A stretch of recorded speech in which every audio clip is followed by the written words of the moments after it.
Hurricane Sandy, unofficially referred to as Superstorm Sandy, was the deadliest and most destructive, as well as the strongest hurricane of the 2012 Atlantic hurricane season. Hi, I'm Chris May, host of This Day in Weather History, brought to you by the Royal Canadian Mint. Find the new painted dime featuring Blue Nose in your change. At that time, my brother lived in Hoboken, New Jersey, and was very directly impacted by this, like millions of others, both financially and logistically. This day in weather history. I was on the phone with my brother when the storm surge moved up and over the breakwall along the Hudson River, washed over Sinatra Park, and then began flowing uphill, submerging streets.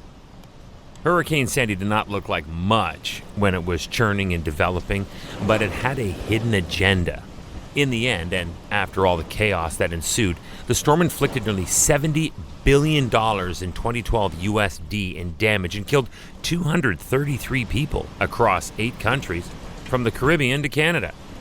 It was the 18th named storm, 10th hurricane, and 2nd major hurricane of the year. Here is the timeline as it's set up.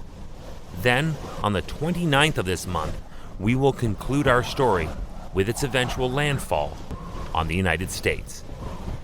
October 22nd, TD-18 develops into a tropical storm in the Caribbean Sea and is named Sandy. On the 24th, Sandy, almost 3 days later, develops into a Category 1 hurricane, then immediately gets to work that same day with a landfall near Kingston, Jamaica, with winds of 80 miles per hour, almost 130 kilometers per hour. On October 25th, Hurricane Sandy, now upgraded to a Category 2 hurricane, makes landfall in Cuba, packing 105 mile per hour winds, almost 170 kilometer per hour. But not one to rest on its laurels, it sets off for Haiti and then the Bahamas with more landfalls. Sandy was making the rounds and hitting everything in its path. This was a one-storm wrecking crew. On the 26th, Sandy is only a Category 1, with winds back down to 80 miles per hour or 130 kilometers per hour. Now, knowing something was amiss here, the U.S. states of New York, Maryland, Washington, Pennsylvania, North Carolina jump and declare a state of emergency. On October 27th, as Sandy enters a new period of transition, the National Weather Service downgrades Sandy to a tropical storm. Was this a critical mistake? Did people take it lighter when this declaration was made? Did it lessen the intensity of prep by the average citizen? Later that day, Sandy strengthens again back up to a Cat 1 hurricane with sustained winds of 75 miles per hour. With this turn of events, the states of New Jersey, Connecticut, and Massachusetts declare states of emergency of their own. Now the list of concerned state governments has grown to full anticipation of some sort of landfall in their very, very densely populated shores. You're listening to This Day in Weather History, a podcast from the Weather Network in Canada, reminding you to check your change for the new painted dime featuring Blue Nose from the Royal Canadian Mint. Speaking of shores, New Jersey Governor Chris Christie orders residents living in the Barrier Islands from Sandy Hook south to Cape May to evacuate. He orders the casinos to evacuate no later than 4 p.m. on the Sunday.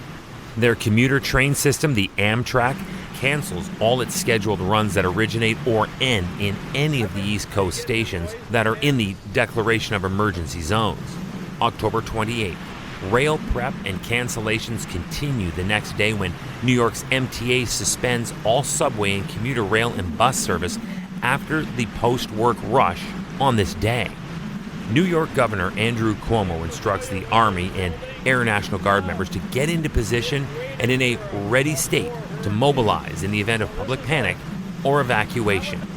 This is accompanied that very same day by New York City Mayor Michael Bloomberg ordering all schools to close and low-lying areas to evacuate.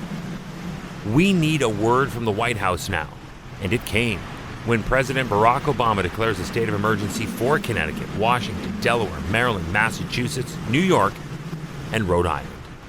And that brings us to October the 29th. We will pick this story up in 4 days when Hurricane Sandy made its landfall on the mid-Atlantic seaboard and unleashed a storm surge that residents of Long Island, Staten Island, and the Jersey shores will never forget. On October 29th, that day in weather history. Tomorrow is October the 26th, and for this, we have a truly special occasion.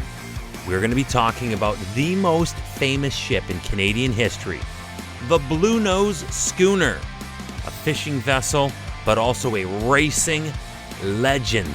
We're going to talk not only about the history of the Blue Nose and the waters that it would have sailed in over its brilliant career, but then what happened that brought it to its end. That story is tomorrow on This Day in Weather History with me, your host, Chris May, and brought to you by the Royal Canadian Mint. Find the new painted dime featuring Blue Nose in your change. See you tomorrow.